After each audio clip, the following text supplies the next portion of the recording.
right. This will be the first sort of getting started with the eScience labs. In their section, if you go on Blackboard, as you can see that I've done the online laboratory and getting started, uh, they have tips for success, and it's pretty straightforward. My course syllabus is similar between the class and the lab, and so you can find the materials that you need for the lab. Now there's the instructor part, and then there's the science labs. Obviously you found the instructor part because you're listening to this, and that's all. This is just to help you get through this material. Review the time and materials section. The section includes the estimate of time required to complete the labs. It may be longer or shorter depending if any of my voiceovers help in the procedure. I plan to go over most of them. There's some that I'll leave for you to kind of figure out. That's part of the design, is that I want you to kind of do it without too much supervision. You read through the procedures of each of the exercise before doing them, so you know where to get the materials out of your kit and that sort of thing. And then getting started, the digital lab manual, instructional video to familiarize with your lab manual. And so you can go over that by clicking on that. The safety data sheets are pretty common for everything that we use in a laboratory. You need to find an SDS in the event that something happens, and you need to know how to deal with a spill, or how toxic something might be, and it's there. So it tells you the health, flammability, and reactivity in the very characteristic SDS format you can see with the blue, red, and yellow colors. And they are consistent, which makes it really nice. And so familiar yourself with that. The website, you want to maybe save that website link in case there is a problem down the road.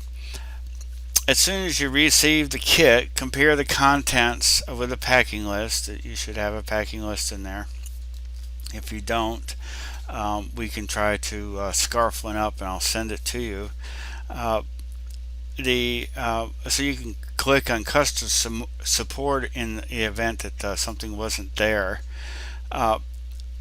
You can click on these to figure out what these are. Of course, it's really straightforward. A graduated cylinder is how we actually measure the liquids. It's accurate enough, and it'll tell you right on the cylinder, plus or minus its accuracy, and that's what we use for actually measuring out how many mLs of something.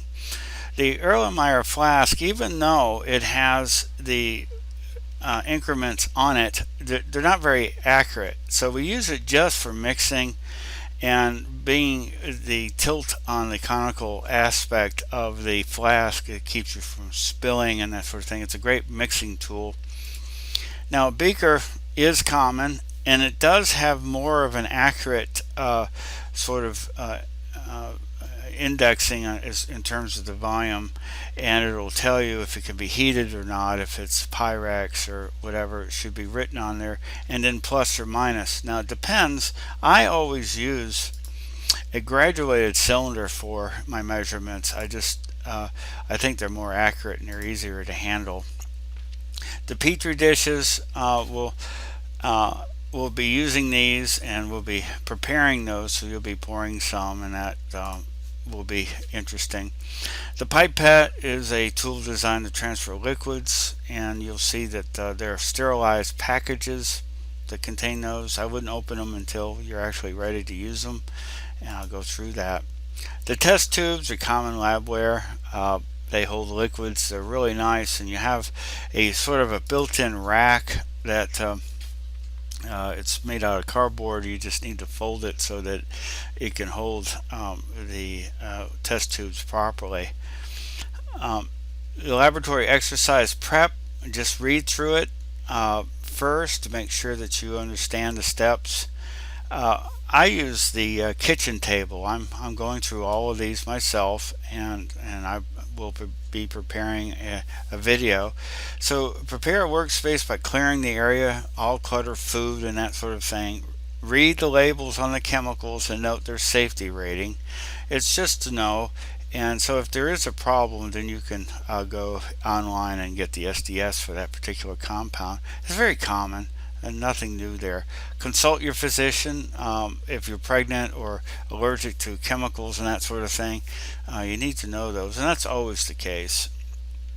And then if for some reason you're not clear on something, just shoot me an email, or every Thursday from 1 to 3 o'clock we'll have a laboratory time set aside, that if you have questions or you want to for me to answer something or go over something, I'd be glad to do that. So that's your special time every week that I'll be around specifically to answer any questions on the laboratory that you may have. Now, if it's sooner, you need me sooner than that, that's fine. Just shoot me an email and I'll try to set up a Teams or a some other way that we can communicate together to get that done.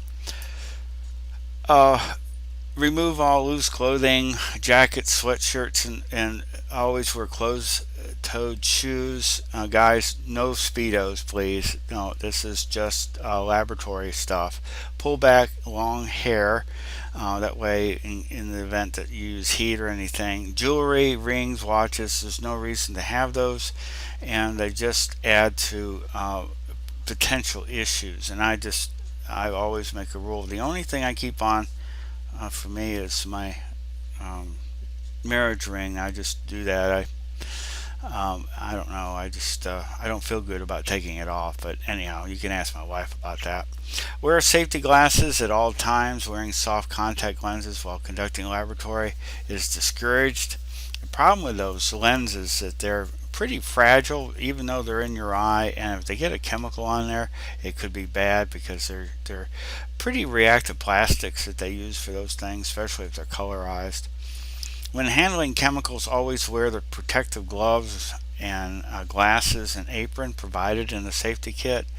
It's just a standard. I would have the same requirement in our lab at school. Never eat or drink, chew gum, apply cosmetics, smoke, or juggle while you're doing laboratory exercises, or ride a unicycle. None of that is advisable. Work well in a well ventilated. Work in a well ventilated area and monitor laboratory exercises. I wouldn't leave them around, especially if you have children. I would just do the things that you need to do. When using a knife, always cut away from yourself. Test tube caps or stoppers to cover the test tubes when shaking or mixing, because they tend to go everywhere. We do have that parafilm that you can cover the tube and shake. It's a pretty cool substance that you can put on the top. You can try it out. The parafilm should have pieces of it from a roll. Never leave a heat source unattended, and if there is a fire, deal with it best you can, evaluate it, and if you need to leave the room for whatever reason, God, I hope not, then you dial 911 and see if you can get a fire truck in there. But again, usually it's just a matter of dealing with whatever the issue is, but don't risk yourself. We can replace things, but we can't replace you. A laboratory cleanup, if a spill occurs, first, I always say, do your homework. Consult the SDS online with eScience to see how the best ways to clean it up. Never pick up broken glassware with your hands. Use a broom and a dustpan. Do not use any part of the lab kit as a container for food. That's just common sense. Safety dispose of chemicals. If there's any special requirements for disposal, it will be noted in the lab manual. Always wash your hands before, after, and during laboratory exercise. Let's say you change your gloves for whatever reason, I'd wash my hands. The hardest thing is not to touch your face. because you don't know what chemicals or contagion that you might have on your hands, and that's why wearing face masks, people complain, and is it necessary? Well, one of the things it does is it reminds you not to touch your face. Thoroughly clean labware, test tubes, and like between the exercises. I would use just soap and water, good old soap and water, and use warm soapy water. That way it tends, after you rinse it, it dries better because the glass is a little bit warm. And there you go. I would like everyone to watch the video on the safety that for this particular lab, and it should play just by tapping on it. Welcome to the lab safety video. And read through that. There's no reason why I need to play it, because you can do the video directly yourself. And then there's a lab safety contract, if you don't mind just printing that out and signing it, or electronically signing it, whichever is best, and take a picture of it and send it to me by email. And then look at the time and materials section as you go and download that document as we go through the various labs. And those will tell you roughly how the timing will work out, and it contains a lot of the information that you might find useful throughout the sections. And I put it here so you have the introduction to science, exercise 1 and 2 and 3, and I'm going to go over that. Lab safety, we kind of go over in lab 2. Introduction to the microscope. Now there's virtual microscopes and the like. I'm adding onto this section with my microscope, so that'll help you. And then by the time we get to lab 4, 5, and 6, everyone should have their lab kits by then. And so these we can actually get by with just doing the labs online, the first 3 here, and then we get into the aseptic technique. And as they say, I'll be doing a voiceover on the actual lab, and then add my pointers and tips and my own videos that I make on various things and show you and share with you on that. So you're not doing these experiments by yourself, so that I'm right there with you as we go along. And the only one that I may not join you with is just so that you get the feel for these things on your own, is the food microbiology lab 11. And it's pretty straightforward, and so you can work on that one. So that is this section on getting started. Again, this is just the instructor video that I try to help go through, and I'll be doing this for every lab that we have, so you get my feedback if you want it. You can turn the sound off if you don't want to hear me. However you want to do it. The idea is it just gives you kind of not throwing you out there out in the middle of everything. I wanted to kind of talk you through it.